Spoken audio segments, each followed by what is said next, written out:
இப்போ ஆர்டிகல் 25 என்பது தனிநபரின் அடிப்படை மத விஷயத்திற்கான உரிமைன்னு பேசுகிறேன்.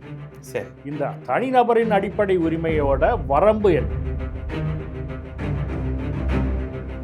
இப்போ இது எங்களுடைய தனி மனித சம்பிரதாய கோயில் அப்படின்னு சொல்லிட்டு நீங்கள் எங்களை சேர்ந்தவர்கள் மட்டும்தான் இந்த கோயிலுக்கு வர முடியும் என்று சொல்லக்கூடிய நிலையில் இந்துக்கள்.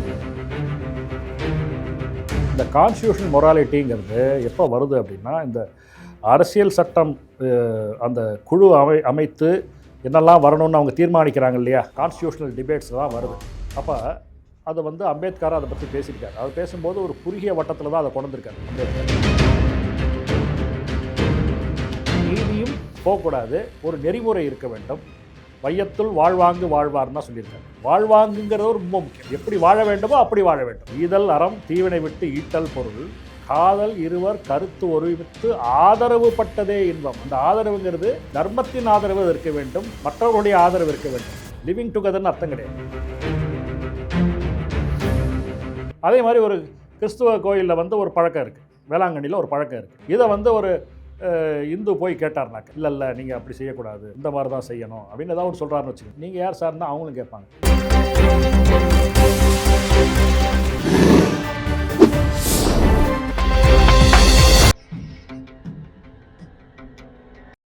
தமிழை நேயர்களுக்கு வணக்கம்.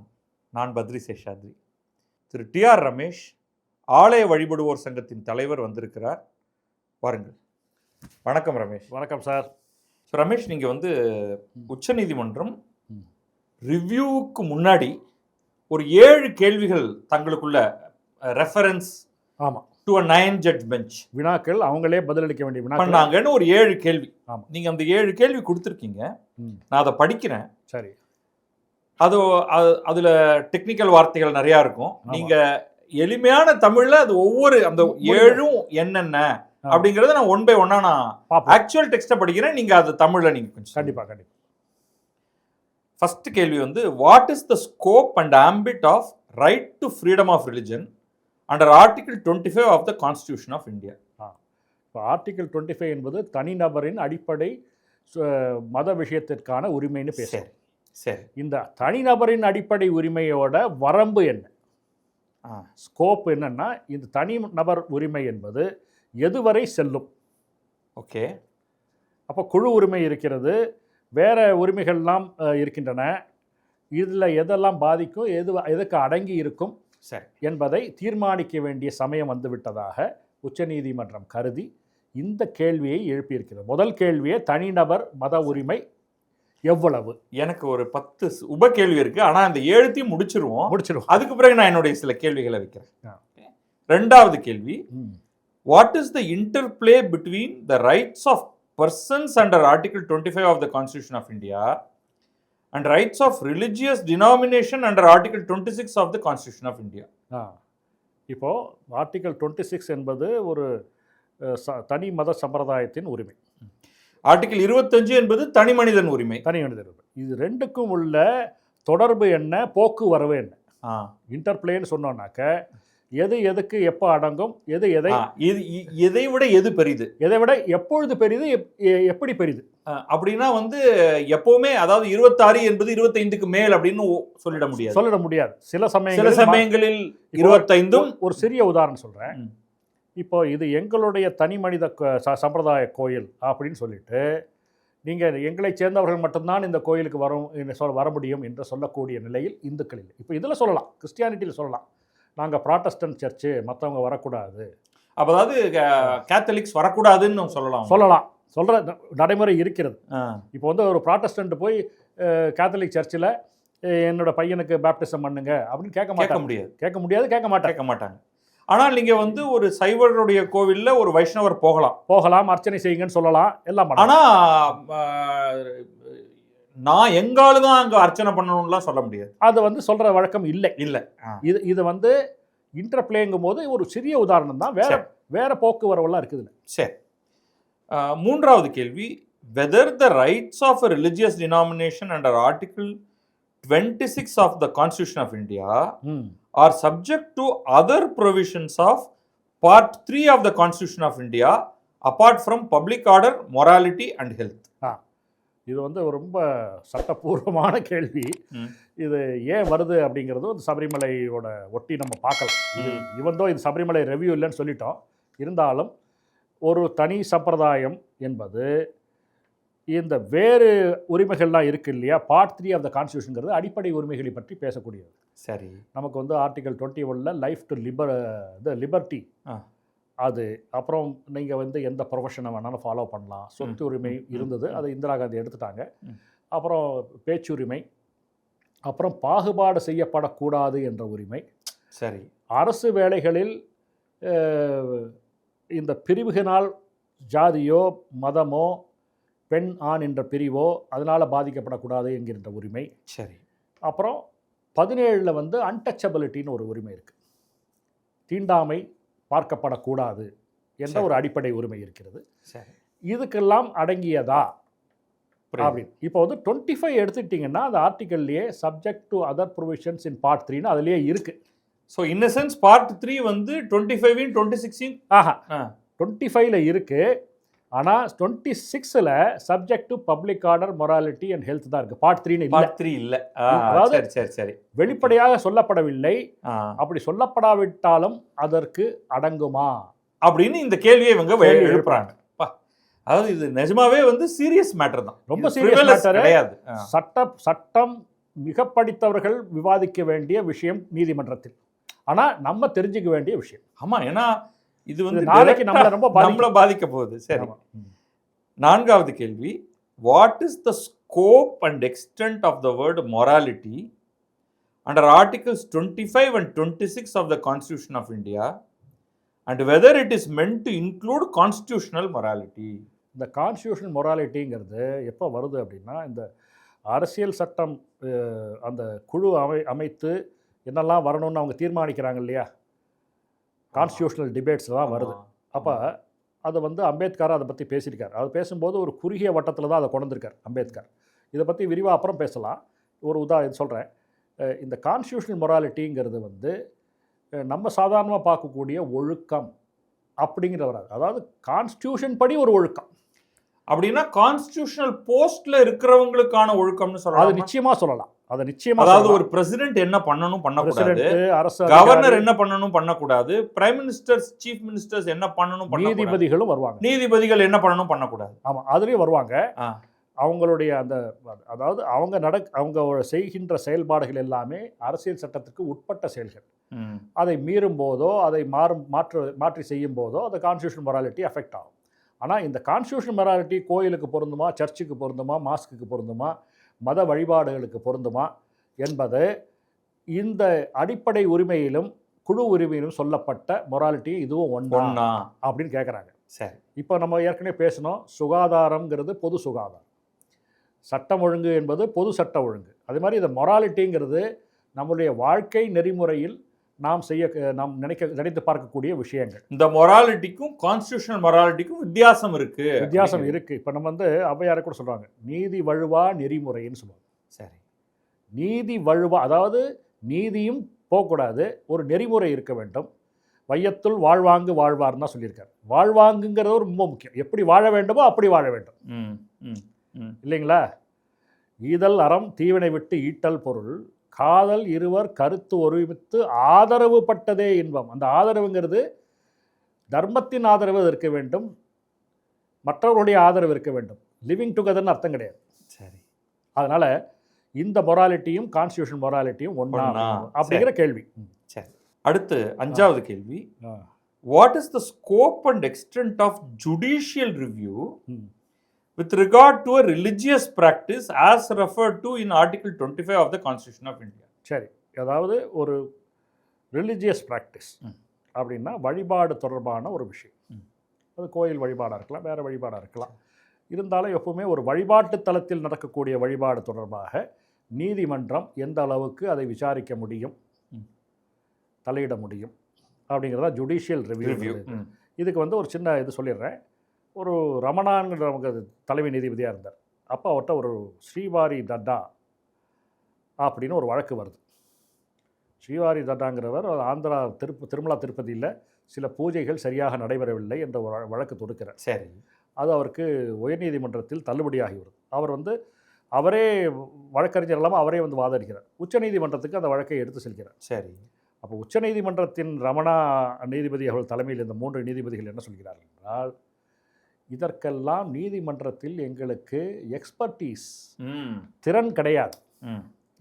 இதெல்லாம் மத விஷயங்கள்ல எங்கே பண்ணணும், எந்த பூஜையை போடணும், எந்த பூவை போடணும், எப்போ பண்ணணும், இந்த மாதிரி விஷயங்கள் எல்லாம் எங்களுக்கு திறன் கிடையாது.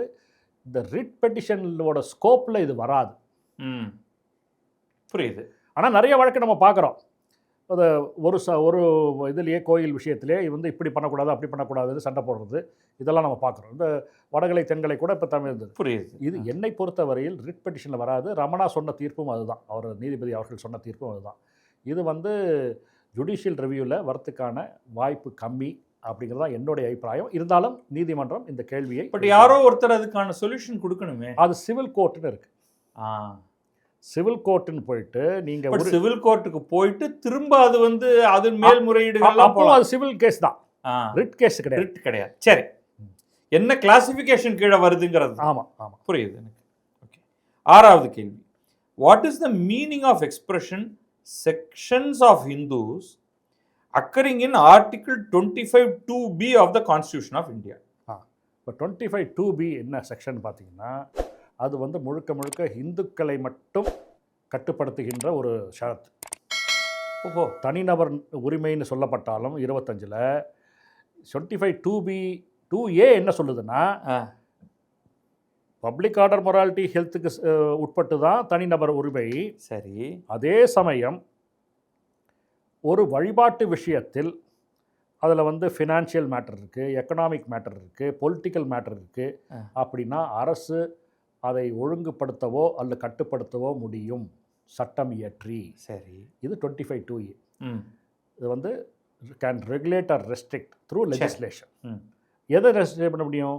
வழிபாடோடு தொடர்புடைய ஒரு மற்ற விஷயங்கள், நான் கோர், அதாவது நீங்கள் சொல்ல மாதிரி ஃபினான்ஸு, எக்கனாமிக், பொலிட்டிக்ஸ். மற்ற பொலிட்டிக்ஸ் இருந்தால் பொலிட்டிக்ஸ், ஃபினான்ஸ் இருந்தால் ஃபினான்ஸ், இல்லை செக்குலர் ஆஸ்பெக்ட்ஸை அவங்க வந்து பண்ண முடியும். இதுக்கு வந்து அந்த உங்களுடைய அடிப்படை உரிமை, தனிநபர் அடிப்படை உரிமை, இதற்கு உட்பட்ட உரிமை என்று அரசியல் நிலைச்சது. சரி. 25(2)B என்ன சொல்லுதுன்னா, throwing open Hindu religious institutions of public character, அதாவது பொது கோயில்களை எல்லோருக்கும், அனைத்து சாதியினருக்கும், முக்கியமாக அனைத்து சாதியினர், classes of sections of all Hindus. அது செக்ஷன்ஸுங்கிறச்சே சாதி வரலாம், பிரிவுகள் வரலாம். அந்த பிரிவுகளில் இந்த இனம், பாலினம், ஆண் பெண் என்ற இனமும் வருமா? அதான் கேள்வி. அதான் கேள்வி. இது முக்கியமாக வந்து இது சபரிமலை மனதில் வைத்துதான், சபரிமலை மனதில் வைத்து. ஆனா இந்த 25(2)B நீங்க சொல்றத பார்க்கும்பொழுது இந்த தலித்துகளை கோவிலுக்குள் அனுமதிப்பதற்கு ஏதுவாக இந்த சட்டம். இதை வந்து ஒரு மூத்த வழக்கறிஞருடன் பேசிக் கொண்டிருந்தேன். உச்சநீதிமன்ற வழக்கறிஞர், மிகப்பெரிய வழக்கறிஞர், அவரோட பேசிட்டு இருந்தேன். இந்த இப்போ நடக்கிறதுக்கான டெல்லி போயிருந்தேன் இல்லையா, அந்த சமயத்தில். அப்போ அவர் என்ன சொன்னார்னா, இது அரசியல் சட்டத்திலேயே வந்திருக்கவே வேண்டாம், ஏன்னா 17 அன்டச்சபிலிட்டிலேயே இது கவர் ஆகிடுது. ஓகே. தீண்டத்தகாதவர்கள் என்று சில பெயரை சொல்லி கோயிலுக்குள்ளே அனுமதிக்காமல் இருப்பது செல்லாது என்பது மிக தெளிவாக தனி உரிமையாக வந்துவிட்டது. ஓகே. அது வந்த பிறகு எல்லா செக்ஷன்ஸையும் விடுவேன், இந்த ஜாதியோட அந்த ஜாதி வேண்டியதே இல்லை. அதுவும் ஸ்பெசிஃபிக்காக ஹிந்துஸ் மட்டும் இந்த கிளாஸ் இருக்குது. ஆமாம். அது வந்து 17 வந்து தீண்டாமை ஒழிக்கப்பட்டு விட்டது என்று சொல்லும்போது அது இதுக்குள்ளே இது வந்துடும், அண்டாக்குள்ளே குண்டா ரிடண்டன்ட் இது அப்படின்னு அவர் சொன்னார். அவருடைய பார்வை அருமையாக இருந்தது. இதில் வந்து செக்ஷன்ஸ்னு சொல்லும்போது பாலினமும் வரும். இது வரைக்கும் அப்படி பார்க்கல. புரியுது எனக்கு. ஏன்னா இப்போ எல்லா கோயிலும் நீங்கள் பார்த்தீங்கன்னா தலித்துகள் உள்ளே செல்லக்கூடாது என்ற நடைமுறை இருந்தபோது கூட ஆண் தலித்து வரலாம், பெண் தலித்து வரக்கூடாது, அப்படிலாம் இல்லை. அதே மாதிரி மற்ற சமூகங்கள் உள்ளே வரலாம் என்று சொல்லும்போது, இல்லை அந்த சமூகத்தை சேர்ந்த பெண்கள் வரக்கூடாது, ஆண்கள் மட்டும் வரலாம், அப்படியும் இல்லை. சரி, எனக்கு எகெயின் நிறைய கேள்வி வருது, பட் அதை நம்ம வச்சுக்கிறேன் நான் பொறுமையா. கடைசி கேள்வி. Whether a person not belonging to a religious denomination or religious group can question a practice of that religious denomination or religious group by filing a PIL. இந்த வழக்குடைய ஆரம்ப ஆமாம் ஆமாம், ஜெனசிஸே இதுதான். சபரிமலை வழக்கோட அடியை பிடிச்சிட்டாங்க. ஆமாம், இது வந்து சபரிமலைன்னு ஒரு வார்த்தை இதுல கிடையாது. கிடையாது. பட் அவங்க கேட்குற கேள்வியே அதை புரிஞ்சிருச்சு. ஏன்னா இந்த சபரிமலை வழக்கு வந்ததே இந்த காரணம் தான். எப்படின்னா, இந்த 2006 யங் லாயர்ஸ் அசோசியேஷன் ஒரு அமைப்பு வந்து இந்த வழக்கு போடுது. இந்த இந்து பெண்கள் இந்த வயதினரை அனுமதிக்கவில்லை என்று வருகிறது. இதை பார்த்தோம். இதில் வந்து பொதுநல வழக்கு என்பது எப்படி ஓவர் த இயர்ஸ் பல ஆண்டுகளை தாண்டி அது எப்படியெல்லாம் வர ஆரம்பித்து விட்டது. பொதுநல வழக்கில் மக்களுக்கு பொதுவான விஷயங்களை நீங்கள் கேள்வி எழுப்புகிறீர்கள். அதே சமயத்தில் ஒரு மத சம்பிரதாயத்தில் அந்த மத சம்பிரதாயத்தை சேர்ந்த ஒரு பழக்கம் இதை நடைமுறைப்படுத்தலாமா கூடாதா, இதை நிறுத்த வேண்டுமா கூடாதா என்பதை அந்த சம்பிரதாயத்தை சேராத ஒருவர், அதில் நம்பிக்கை இல்லாத ஒருவர், சம்பந்தமே இல்லாத ஒருவர் ஒரு பொதுநல வழக்கின் மூலமாக கேள்வி எழுப்ப முடியுமா? சரி, இது வந்து ரொம்ப ரொம்ப முக்கியமான கேள்வி. இதுதான் நடந்தது சபரிமலை விஷயத்தில். சபரிமலைக்கு செல்பவர்கள் கேள்வி கேட்கவில்லை, சபரிமலை பக்தர்கள் கேள்வி கேட்கவில்லை, இந்துக்களே கூட கேள்வி கேட்கும். அப்போது அதனால் வந்து கோடிக்கணக்கான இந்துக்கள் பாதிக்கப்படுகிறார்கள். ஒரு கேள்வி எழுப்பி அது வழக்கு வந்து அந்த வழக்கு தீர்ப்பு வந்து புரியுது. யார் பாதிக்கப்படுகிறார்கள் என்றால் உண்மையான நம்பிக்கை உள்ளவர்கள் பாதிக்கப்படுகிறார்கள். இப்போ அதே மாதிரி மத விஷயத்தில் பொதுநல வழக்கு போடலாமா என்பதும், அதாவது எப்படின்னா இந்த தீண்டாமையை தவிர வேறு விஷயத்தில் போடலாமா. இப்போ வந்து ஒரு தென்கலை வைணவம்னு என்று இருக்கிறது. அந்த தென்கலை வைணவத்தில் ராமானுஜருக்கு ஒரு கோயிலில் ஒரு பூஜை நடைபெறுகிறது என்று இல்லை, முதலில் இவருக்கு தான் பூஜை செய்ய வேண்டும், அப்புறம் தான் ராமானுஜர் செய்ய வேண்டும், ஒருத்தர் எழுப்புறார் கேள்வி அப்படின்னு வச்சுக்கோ. ஒரு உதாரணத்தை சொல்கிறேன். சரி, அவர் யார் செய்கிறார் அப்படின்னா ஒரு இஸ்லாமியர் எழுப்புறார் இந்த கேள்வி அப்படின்னா, நீங்கள் உங்களுக்கு இதுக்கு சம்மந்தம் இல்லையே தானே நம்ம கேட்போம். எங்கே சார் வந்தீங்க அப்படி தான் நம்ம கேட்போம். நம்ம கேட்கும்போது நீதிமன்றம் கண்டிப்பாக கேட்கணும். புரியுது. அதே மாதிரி ஒரு கிறிஸ்துவ கோயிலில் வந்து ஒரு பழக்கம் இருக்குது, வேளாங்கண்ணியில் ஒரு பழக்கம் இருக்குது. இதை வந்து ஒரு இந்து போய் கேட்டார்னாக்க, இல்லை நீங்கள் அப்படி செய்யக்கூடாது, இந்த மாதிரி தான் செய்யணும் அப்படின்னு ஏதாவது ஒரு சொல்கிறாருன்னு வச்சுக்கோங்க. நீங்கள் யார் சார்னா அவங்களும் கேட்பாங்க. கரெக்ட். வெளில போங்க ஏன்னு தான் சொல்லுவாங்க. இதை நீதிமன்றம் மூலமாக அவர் சாதிக்க முயற்சி செய்தால் அதை நீதிமன்றம் அனுமதிக்கலாம். 7 கேள்வி முடிஞ்சிருச்சு. இப்போ நான் அந்த சைடு கொஸ்டின்ஸ் சிலது கேட்கணும்னு நினச்சது. சொல்லுங்கள். இது பல மத டினாமினேஷன்ஸ்னு வச்சுக்கலாம், ரிலிஜன்னு வச்சுக்கலாம், ரெண்டுக்கும் வித்தியாசங்கள், செக்ட்னு வச்சுக்கலாம். இப்போ உதாரணத்துக்கு நமக்கு வந்து ஷியா முஸ்லீம் பிரிவில் அவர்களுடைய ஹுசைன் போன்றவர்கள்லாம் கொல்லப்பட்டதுனால அவங்க வந்து அந்த துன்பத்தை தாங்களும் அனுபவிக்க வேண்டும் என்று சாட்டையால் தங்களை அடித்துக்கொண்டு கத்தியால் கீறிக்கொண்டு தெருவில் ஊர்வலம் போகிறார். மொஹரம் போது போறாங்க. அதற்கு இணையாக சாட்டையால் உடலை அடித்துக் கொள்வது அப்படிங்கிறது வந்து சில கோயில்கள் சிலவற்றில் பார்க்கிறோம். ரொம்ப பாப்புலராக அண்ணாமலை பாரதிய ஜனதா கட்சியின் தலைவர் அதை செய்ததையும் நம்ம பார்த்தோம். தீமிதித்தல், உடலை வருத்தி கொள்ளுதல், அதோடைய வெவ்வேறு வடிவம் தான் இது. விரதம் அப்படிங்கிறது வந்து நம்ம ரம்ஜான் விரதம் இருக்காங்க, ஆஃப் அ பர்டிகுலர் டைப், ஒரு குறிப்பிட்ட ஒவ்வொரு நாளும் ஒரு குறிப்பிட்ட நேரத்தில் சாப்பிடாமல் இருப்பது, அதற்கு பிறகு அந்த நோன்பை முறித்து கொள்வதுன்ட்டு கிறிஸ்தவர்கள் லென்ட் பீரியட்ல எல்லாரும் இல்லை, அதை அனுஷ்டிக்கிறவர்கள் பண்றாங்க. இந்துக்களுக்கு பலவிதமான விரதங்கள் இருக்கு, ஏகாதசியிலிருந்து ஆரம்பித்து பல இருக்கு. இதுல ஜைனர்களை நீங்க எடுத்துக்கிட்டீங்கன்னா ஒரு மைனாரிட்டி ரிலிஜனாக அவர்களுக்கு வந்து துறவு மேற்கொள்ளும் பொழுது ஆடை அணியாத அந்த இருக்காங்க. தலைமுடியை ஒவ்வொன்றாக பிடுங்கிக் கொள்ளுதல் அப்படிங்கிறது அவங்களோடது இருக்கு. தன் உடலை வருத்தி கொள்ளுதல்ங்கிறதுல உணவு நீர் அருந்தாமல் வடக்கிருந்து உயிர் நீத்தல்னு நமக்கு தமிழ்ல வருது இல்லையா, அந்த மாதிரி சல்லே கணா அப்படிங்கிறது இருக்கு. இது ஒவ்வொரு மதத்துக்குமான சில ஸ்பெஷலைஸ்டு பிராக்டிசஸ்ன்னு இருக்கு, ஒவ்வொரு செக்டுக்குமான பிராக்டிஸ் இருக்கு, எல்லாரும் ஃபாலோ பண்றாங்கன்னு சொல்லலை. ஆனால் இதில் நீங்க சொன்னதுல எல்லாத்துலேயும் ஒரே விஷயம் என்னன்னா, இவை எல்லாமே மத நம்பிக்கையின் அடிப்படையில் செய்யப்படுகின்ற விஷயங்கள். கரெக்ட்.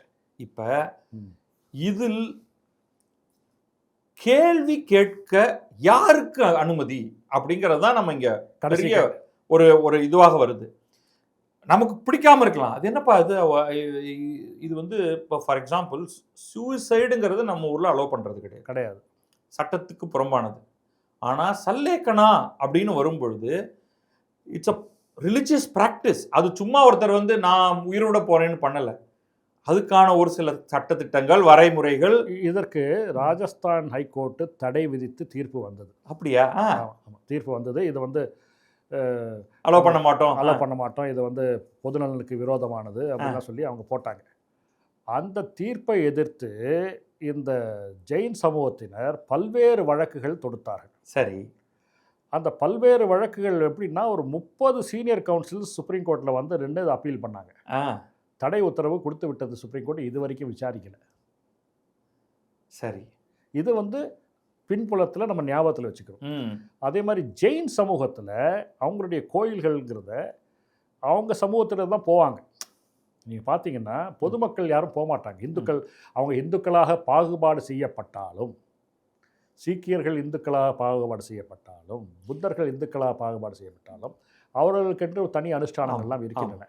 இந்த ஜெயினர்கள் கோயிலில் எல்லா இந்துக்களும் போய் நீங்கள் பார்க்க முடியாது. அவங்களும் அதை வரவேற்பதில்லை. இன்னொரு பார்த்தீங்கன்னா, சீக்கியர்களில் தலித் சமூகத்தினர் இருக்கிறார். புத்த மதத்தில் தலித் சமூகத்தில் இருக்காங்க. அம்பேத்கர் உட்பட பல பேர் புத்த மதத்துக்கே மாறிவிட்டார். ஆமாம் ஆமாம். ஆனால் ஜெயினர்களில் தலித் சமூகம் கிடையாது. இப்போ என்ன ஆச்சு அப்படின்னா, மத்திய பிரதேஷ்லையும் சரி மகாராஷ்டிராலையும் சரி 2 சம்பவங்கள் நடைபெற்றன. அந்த ஜெயினர்கள் கோயிலுக்குள்ளே ஒரு தலித் உள்ள போய் பார்க்குறாரு. அவங்க தடுத்துடுறாங்க. அவங்க என்னன்னு சொல்லி என்ன தடுக்கிறாங்கனாக்கா, எங்கள் சமூகத்தினர் மட்டும்தான் வரலாம். அவங்க என்ன நினைக்கிறாங்க, இவர் யாரோ இந்து வரார், இல்லை வேற யாரோ வரார், நீங்கள் வர முடியாது, you are a person not belonging to our community, எங்கள் சமூகத்தை சேர்ந்தவர்களையும் தடுத்து விடுறாரு.